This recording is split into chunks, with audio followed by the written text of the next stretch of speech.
প্রিয় দর্শক, সবাইকে শুভেচ্ছা এবং আমন্ত্রণ জানিয়ে শুরু করছি এসটিভির প্রতিদিনের সান্ধ্যকালীন আয়োজন বেলা শেষে। আপনাদের সাথে আছি আমি অর্চি রহমান এবং বরাবরের মতোই প্রতিদিনের মতোই আমাদের সাথে আছেন নতুন একজন অতিথি।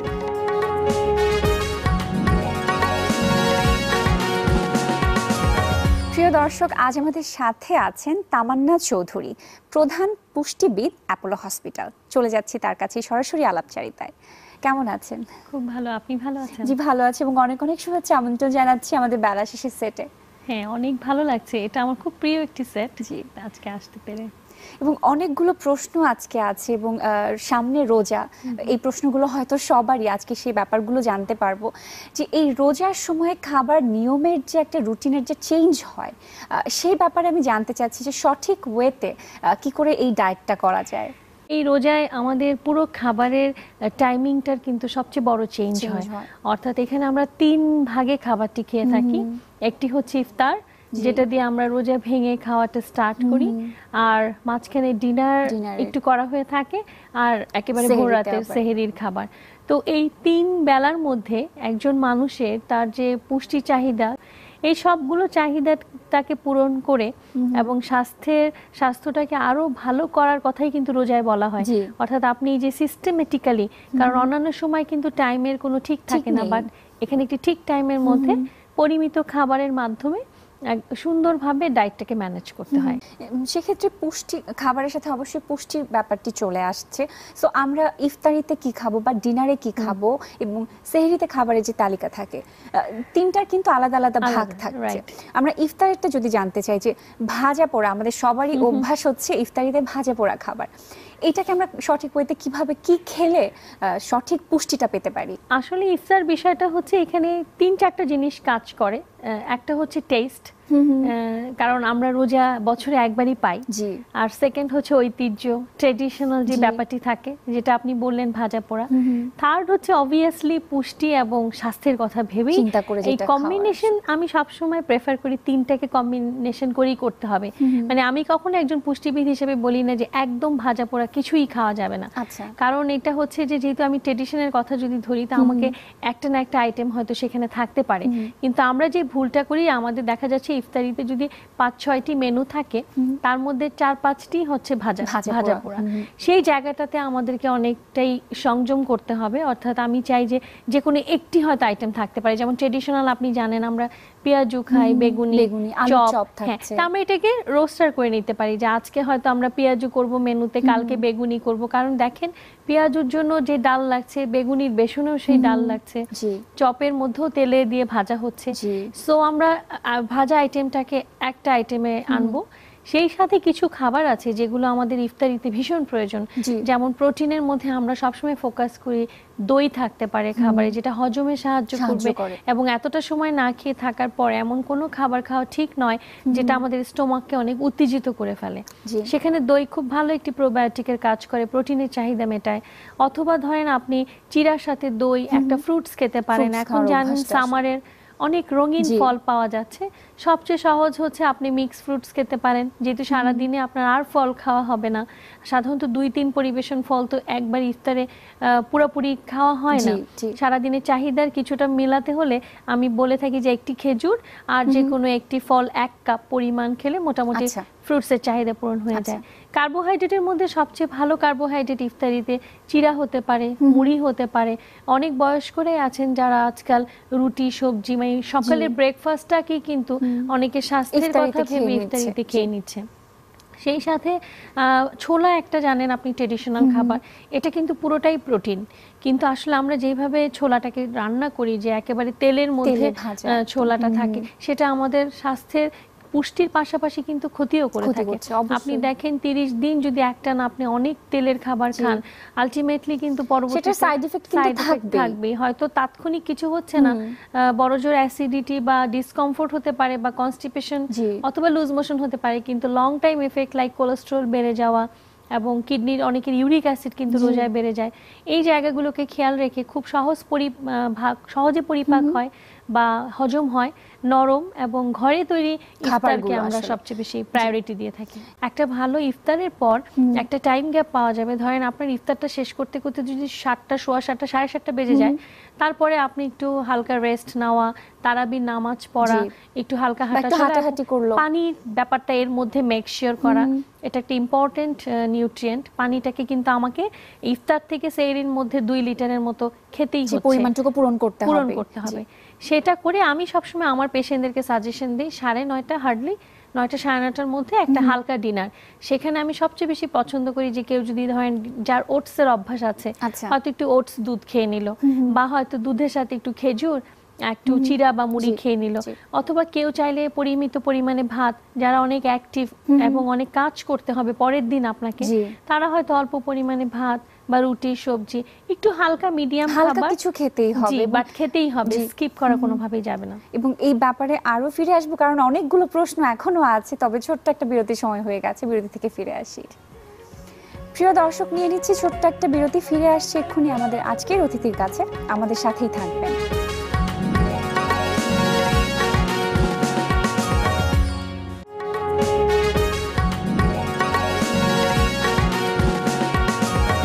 প্রিয় দর্শক, আবারও ফিরে এলাম বিরতির পরে বেলা শেষের আজকের এই আয়োজনে। আপনাদের সাথে আছি আমি অর্চি রহমান, এবং আমাদের সাথে আছেন তামান্না চৌধুরী, প্রধান পুষ্টিবিদ, অ্যাপোলো হসপিটাল। চলে যাচ্ছে আবারও তার কাছেই। জি, আপনি ডিনারের কথা বলছিলেন, এবং খাওয়াটা কোনোভাবে স্কিপ করা যাবে না, এবং পরবর্তীতে সেহরির খাবারের কথা জানতে চাচ্ছি যে অনেকে আবার ইফতারি করে ডিনার করে সেহরিতে কিছু খেতে চায় না, হালকা খাবারও খায় না, দেখা যায় অনেক সময় উঠছেই না বা এক গ্লাস পানি খেয়ে শুয়ে পড়ছে। এই ব্যাপারটা আমি একটু শুনতে চাচ্ছিলাম। সেহরিতে মানুষ 2 রকম ভুল করে, একটা হচ্ছে একটা গ্রুপ আছে যারা কিছুই খায় না, পানি খেয়ে ঘুমিয়ে পড়ে, আরেকটা গ্রুপ আছে যারা ঘুম থেকে উঠবে না বলে খুব তাড়াতাড়ি খেয়ে শুয়ে পড়ে, অর্থাৎ দেখা যাচ্ছে যে 12টার পরে কোনো রকম সেহরিটা করে ঘুমিয়ে পড়ছে। এই দুটোই কিন্তু আমাদের স্বাস্থ্যের জন্য খারাপ, বিকজ আপনি কতটুকু সুস্থভাবে রোজা রাখতে পারবেন, রোজায় ক্লান্ত না হওয়া, রোজায় আপনি অ্যাক্টিভ থাকা, সুস্থ থাকা, স্কিন ময়েশ্চার থাকা, ভালো থাকা, সবচেয়ে মানে মেইন জায়গাটাই কিন্তু সেহরি। অর্থাৎ আপনি যদি একটা ভালো সেহরি করেন, ও আপনাকে ওই পুষ্টিটাই আপনাকে সারা দিন অ্যাক্টিভ রাখবে, এবং আপনি দেখবেন রোজা রেখেও আপনি ক্লান্ত হচ্ছেন না, বারবার পানি পিপাসা পাচ্ছে না, এবং এটা টাইমিংটা খুব ইম্পর্টেন্ট। আমি আইটেমগুলোর আগে যেটা বলবো যে কোন সময় সেহরিটা সবচেয়ে ভালো, আমি নিজে পার্সোনালি যেটা বলি বা আমার পেশেন্টদেরকেও বলি যে সেহরিটা আমাদের ফজর নামাজ, যেটা সকালের যে আজানটা দিবে, ফজরের আজানের বেশ কিছু মানে ধরেন আধা ঘন্টা আগের থেকে খেয়ে ফেললে, তারপরে হয়তো হালকা একটু পানি টানি খেয়ে নামাজ পড়ে শুয়ে পড়া যেতে পারে। এটাতে পজিটিভ হচ্ছে যে আপনার একেবারেই খেয়ে শুয়ে পড়া লাগছে না, এবং আপনি হাতে 10-15 মিনিট সময় পাচ্ছেন, পানি খেতে পারছেন, খাবারটা ডাইজেস্ট হতে সাহায্য হবে। So timing important. পরিমাণে আসেন, আমরা স্বাভাবিক জীবনে আমরা লাঞ্চের যে খাবারটি খাই, অর্থাৎ মিডিয়াম একটা খাবার যেখানে ভাত থাকতে পারে, মাছ বা মুরগি থাকতে পারে। অনেকেই আছেন যারা সেহরিতে মশলা জাতীয় খাবার খেতে পারে না, তারা দুধটাকে প্রোটিন হিসেবে কনভার্ট করতে পারে, মানে প্রোটিনের জায়গায়, এবং সবজি খুব সফট, ইজিলি ডাইজেস্টেবল, যেমন পেঁপে অথবা লাউ, চাল কুমড়া, মানে যেগুলো খুব সহসা হজম হয়, এরকম সবজি। এবং সেহরি শেষে যারা মাছ মাংস ভাত খায় তাদেরকে বলি আমি 1 কাপ দুধ অথবা একটু খেজুর খেলে সারাদিন কিন্তু আপনার পানি পিপাসা কম পাবে। এবং আপনার দুধের একটা সুবিধা হচ্ছে ও স্লো আমাদেরকে ব্লাড সুগার দেয়, গ্লুকোজ দেয়, তো স্লোলি গ্লুকোজ দেওয়ার ফলে আপনি অনেকটা সময় অ্যাক্টিভ থাকবেন। এই জায়গাটায় সেহরিটা খুব ইম্পর্টেন্ট, এবং সেহরিটা খুব ধীরে সুস্থে আনন্দের সাথে, এটা যেন কোনোভাবেই বিরক্তির কোনো কারণ না হয়। বিকজ আপনি একটা জিনিস খেয়াল করবেন, আমরা যখন বিরক্তির সাথে বা খুব টেনশন নিয়ে কিছু করি, তখন কিন্তু সেই খাবারটি আমাদের হজম ভালো হয় না, সেই জায়গাটা দেখা যাচ্ছে আমরা শরীরের জন্য যে উপকারটা সেটা পাবো না। সো খুব উইলিংলি এবং ফ্যামিলির সবাই মিলে, ইভেন আমরা তো এমনও বলি যে কেউ যদি রোজা না রাখে, আমার পেশেন্ট এখন অনেকে আসছে যে আমার বাচ্চা রোজা রাখবে না, ও যদি সেহরিতে উঠে আমাদের সাথে খাবে, আমি বলি অবভিয়াসলি এটা একটা কালচার, সেহরিটা কিন্তু একটা খুব বড় একটা কালচার এবং ধর্মীয় খুব বড় একটা সময়, এটা অবশ্যই সবাইকে পরিমিতভাবে করতেই হবে। এক্ষেত্রে আমরা এটা নরমাল যে ডায়েটটা আমরা সাধারণ যারা আছে তাদেরটা শুনলাম, আমি একটু যারা বৃদ্ধ যারা এবং অনেক ডায়াবেটিসে ভুগছেন অনেক এরকম আছে, তাদের খাবারের মেনুটা এবং তাদের খাবারের নিয়মটাও কিন্তু ডিফারেন্ট হবে, সেটা আমি একটু জানতে চাচ্ছি যে তারা কিভাবে ডায়েটটা ফলো করবে। খুব স্পেশাল ডায়াবেটিস পেশেন্টদের জন্য এখনকার সময়টা রোজাটা, এবং আমি সবসময় বলে থাকি রোজার আগে একটা রেগুলার চেক আপ করিয়ে নেওয়া, কি অবস্থায় কিডনি আছে, লিভার ফাংশনস কেমন আছে। কারণ যদি ডায়াবেটিক পেশেন্টদের একটুও কিডনির ক্রিয়েটিনিন বেশি থাকে সেক্ষেত্রে কিন্তু সে ডক্টরের পরামর্শ ছাড়া রোজা রাখতে পারবেন না। প্লাস ডায়াবেটিসের পেশেন্টরা যদি রোজার আগেই ডক্টর দেখিয়ে রিপোর্টের উপরে তাদের ডোজটা ফিক্স করে নেয়, কতটুকু ইনসুলিন কখন নিবে, কারণ আগে ছিল সকাল দুপুর রাত, এখন পুরাটা হয়ে যাবে রাত্রে। জি, এবং মেডিসিন গুলো কি হবে, কেননা ডায়াবেটিক পেশেন্টের সবচেয়ে বড় চ্যালেঞ্জ হচ্ছে হাইপো হয়ে যাওয়া। আচ্ছা, এবং ডায়াবেটিক পেশেন্টদের জন্যই কিন্তু মেইন সেহরি। আপনি যদি সেহরি ঠিকমতো একজন ডায়াবেটিক রোগী না খায় তাহলে কিন্তু 12টা 1টা মানে পরের দিন দুপুরের মধ্যে যদি আল্লাহ না করুক হাইপো হয়ে যায় সেটা কিন্তু মারাত্মক, খুব খারাপ হবে, একটা ইমার্জেন্সি সিচুয়েশন। সেই জন্য আমার ডায়াবেটিক রোগীদের জন্য পরামর্শ হচ্ছে খাবার তো অবশ্যই ব্যালেন্স হবে। যেমন তারা হয়তো ইফতারে অনেক বেশি চিনি শরবত না খেলেও একটা রেগুলার ঘরে তৈরি ফলের জুস খেতে পারে, যদিও সবসময় আমরা সেটা মানা করি, কিন্তু ইফতারের ক্ষেত্রে ইনস্ট্যান্ট এনার্জি দিবে। সেকেন্ড হচ্ছে তাদের জন্য যেমন সাগু অথবা দই, চিড়া বা রুটি, সবজি, ইফতারিতে ভাজা পোড়াটা একটু কম খেয়ে ছোলা হয়তো একটু সিদ্ধ করে নিয়ে শসা টমেটো এগুলোর সাথে লাইট খাবারটা ঠিকই থাকছে, ক্যালোরির কনসেন্ট্রেশনটাকে কমিয়ে আনলে এবং প্রোটিন জাতীয় খাবার ইফতারিতে রাখতে পারে। ডিনারে সাধারণত ডায়াবেটিক পেশেন্টদেরকে আমি রুটি সবজির সাথে 1 কাপ দুধ আমার দিক থেকে প্রেসক্রাইব করে থাকি, অথবা একটি ডিম দিয়ে রুটি একটু সবজি খেতে বলি, মানে যেটা ব্রেকফাস্টে হয়তো হতো। আর ভোর রাতে ডায়াবেটিক পেশেন্টদের জন্য সবচেয়ে ভালো খাবার হচ্ছে ভাত। কিন্তু আরেকটা ব্যাপারে জানতে চাচ্ছিলাম যে যারা খুব স্বাস্থ্য সচেতন এবং যারা রেগুলার ফিটনেস নিয়েই অনেক বেশি সচেতন থাকছে, জিম করছে, তাদের ক্ষেত্রে কিন্তু রোজার সময়টা একটু ডিফিকাল্ট হয়ে যায়, সে ব্যাপারটাই কি বলবেন? বেসিক্যালি দুই রকম আছে, একটা হচ্ছে যারা জিম করে, আরেকটি হচ্ছে যারা অলরেডি ওজন কমানোর ডায়েটে আছেন। আচ্ছা, যারা ওজন কমানোর ডায়েটে আছেন তারা যদি কোনো নির্দিষ্ট ডায়েট প্ল্যানের মধ্যে থাকে অবশ্যই রোজার জন্য এক্সপার্টের কাছ থেকে একটি আলাদা ডায়েট প্ল্যান করে নিতে হবে। খাবারের অনেক ব্যাপারই আছে কিন্তু সঠিক ওয়েতে আসলে জানতে হবে, এবং সে বিষয়ে আপনার কাছ থেকে শুনবো। তবে ছোট্ট একটা বিরতির সময় হয়ে গেছে আবারও। প্রিয় দর্শক, আবারও নিয়ে নিচ্ছি ছোট্ট আর একটা বিরতি, ফিরে আসছে এক্ষুনি আমাদের আজকের অতিথির কাছে, আমাদের সাথেই থাকবেন।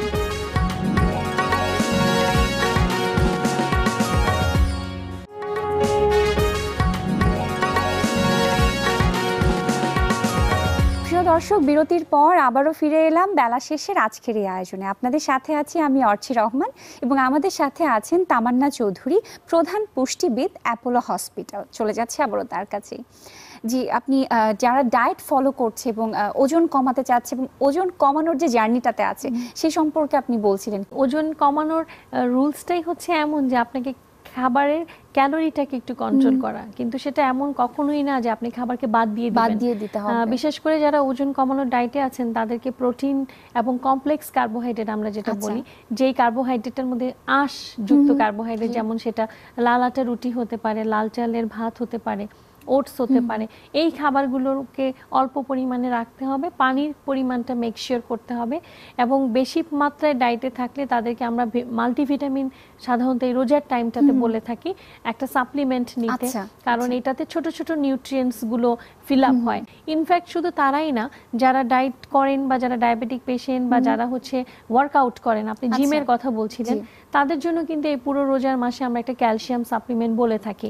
ক্যালসিয়াম এন্ড ভিটামিন ডি যদি সে নিয়ে থাকে তাহলে সে অনেকটাই উপকার পাবে। আর যারা জিম করেন তাদেরকে তাদের রেগুলার সময়ের ওয়ার্কআউটের সাথে রোজার ওয়ার্কআউটটা কিন্তু একটু ডিফারেন্স হবে। আমি সেক্ষেত্রে জানতে চাচ্ছিলাম যে তাহলে তারা জিম, যারা এক্সারসাইজ করেন বা জিম করেন, তারা কোন সময়টাতে করতে পারেন, সকালে নাকি ইফতারের পরে?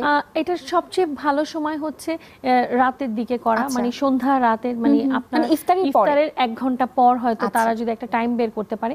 তবে আমার কাছে মনে হয় যে রোজার সবচেয়ে বড় এক্সারসাইজ তারাবির নামাজ, এবং এটা যদি কেউ খুব প্রপার ওয়েতে খুব সুন্দরভাবে, নামাজের উপরে কোনো এক্সারসাইজ নাই, সো সেই ক্ষেত্রে তারা হয়তো এমন করতে পারে যে আগে তারা যদি ওয়ার্কআউটটা 1.5 ঘন্টার অভ্যাস থাকে তাহলে হয়তো নামাজ তারা যদি ঠিক মতো পড়ে জাস্ট আধা ঘন্টা তারা হাঁটলো অথবা ট্রেডমিল করে নিল, অর্থাৎ ওই 1.5 ঘন্টার থেকে 1 ঘন্টাকে মাইনাস করে ফেলতে পারে। হাফ অ্যান আওয়ার শুধু তারা ওয়ার্কআউট, যেহেতু তাদের অভ্যাসটাই অনেক করার, তো নামাজে হয়তো 1 ঘন্টারটা কভার আপ হয়ে যাবে। সেই ক্ষেত্রে হয়তো ট্রেডমিল বা একটু আধা ঘন্টা 45 মিনিট যদি জগ করে বা ওয়াক করে তাহলে আমার মনে হয় তাদের ওয়ার্কআউট মানে অন্য সময়ের সাথে এটার সাথে তেমন খুব একটা পার্থক্য হবে না। তবে সেই ক্ষেত্রে ওয়ার্কআউটের আগে পরে একটা মিল আমরা বলে থাকি যেটা হচ্ছে একটু প্রোটিন বহুল মিল হয়, যেমন টক দই দিয়ে লাসি করে খেতে পারে, অথবা বাদাম দিয়ে টক দই দিয়ে ব্লেন্ড করে একটু যদি একটা শেকের মতো করে খায়, এটাতে কিন্তু প্রোটিন মাসেলটা ঠিক থাকে, মাসেলটা ভাঙবে না। কারণ জিম যারা করে তাদের মেইন ফোকাস হচ্ছে মাসেলটাকে ঠিক রাখা। তো সেই প্রোটিন খাবারগুলোকে মেক শিওর করতে পারলে, বা রেগুলার যারা ডিম একটা খাচ্ছে তারা হয়তো দুটো ডিম বা দুটো ডিমের সাদা, মানে ওয়ার্কআউটের সাথে প্রোটিনের অ্যামাউন্টটাকে একটু বাড়াতে হবে। জি, বাহ, চমৎকার টিপস দিলেন এবং অনেকগুলো জরুরি কথা আজকে শুনলাম এবং আশা করছি টিভি সেটের সামনে যারা বসে আছে তারা এগুলো জানতে পারবে এবং সেভাবে মেনে চলতে পারবে। একটি প্রশ্ন করতে চাচ্ছি, সেটা হচ্ছে আপনি প্রধান পুষ্টিবিদ হিসেবে অ্যাপোলো হসপিটালে আছেন, আপনার কাছে কোন ধরনের পেশেন্ট খুব বেশি আসছে, মানে কোন ধরনের ডায়েটটা তারা ফলো করতে চায় বা কি তাদের লক্ষ্যটা কি থাকে মেইনলি? যেহেতু আমি ক্লিনিক্যাল ডায়েটিশিয়ান, তো আমাকে মাল্টিডিসিপ্লিনারি, আমার কাছে কিন্তু ক্লিনিক্যাল পেশেন্ট বেশি আসে। সেকেন্ড, আমি যে হাইয়েস্ট পেশেন্ট এখন বর্তমানে পাচ্ছি সেটা হচ্ছে অটিজমের পেশেন্ট, যারা অটিস্টিক বেবি, এটার সংখ্যা এখন আমার কাছে অনেক বেশি। এবং আলহামদুলিল্লাহ এটা আমি বলতে পারি যে দেখা যাচ্ছে অটিজমের বাচ্চারা যদি একটু ডায়েট করে, আপনি জানেন স্পেশাল চিলড্রেন ওরা, ওদের জন্য আমাদের করার আসলে অনেক কিছু আছে। এবং ওই জায়গাটা আমি প্রায় 15 to 18% পেশেন্ট আমি পেয়ে থাকি অটিজমের পেশেন্ট। আরেকটি গ্রুপ আসে, it's a very less percentage, like 5% মতো পেশেন্ট আমি পেয়ে থাকি যারা ওয়েট বাড়াতে চাচ্ছে, বাড়াতে চাচ্ছে। এবং 3 to 4% প্রেগনেন্ট মা আমার কাছে আসে। আর আদারওয়াইজ কিডনি পেশেন্ট এবং হার্টের পেশেন্ট আমি অনেক পেয়ে থাকি। সো আমার কাছে কাজটা হচ্ছে আমি খুব মিক্স পেশেন্ট পাই। এবং ইভেন আইসিইউর যে ক্রিটিক্যাল পেশেন্টগুলো থাকেন, যারা বাড়িতে এনজি ফিড বা নাকের মাধ্যমে খাওয়ার খেয়ে থাকে, যাদের হয়তো এখন আর কোনো ট্রিটমেন্টই নাই, শুধুমাত্র ডায়েটই রিকভারি করবে, সেই পেশেন্টগুলোর ফ্যামিলি আমার কাছে অনেক আসে।